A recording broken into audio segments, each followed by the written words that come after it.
Това е кадастъра на България. Влизаме в картата, за да ви покажа къде се намира реката на Елените, която предизвика големия потоп.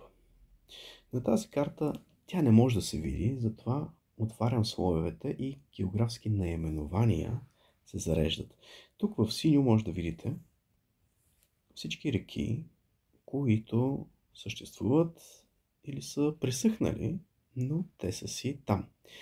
Тук не може да видим имената на тези реки, затова отварям друг слой, който се зарежда само когато се приближи малко повече. Това е една стара карта, на която може да видите имената и на съответните реки. Тази се казва Дръщел, а другата Козлука. Те се сливат в едно, за да продължат към морето. И може да видите как тук в коритото на реката е застроено огромен хотел и малки къщички, които всички сме виждали кадрите от наводненията и какво се случи. А тук, точно на устието на реката, е изграден огромен хотел на брега на морето. Това са проблемите, които водят за жалост и до човешки жертви, когато има силни дъждове, защото тези корита на реките, на пресъхнали реки, да, не са почиствани и те носят със себе си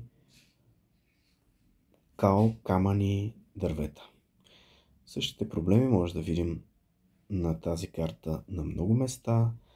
Ето, примерно, ако влезем в Свети Власт, тук е добре направено, защото в коритото няма чак толкова много сгради, те са близко, да, но не е като в случая в Елените. Но ето, виждаме по-надолу вече към морето, апетитната зона, така наречената, се е строяло. Дали под тези хотели преминават големи тръби, които да поемат все пак водата на тази река, макар и тя да е пресъхнала, не знам, но при по-силни дъждове, което е вследствие на климатичните промени, може тези тръби да не издържат и да избият към хотелите.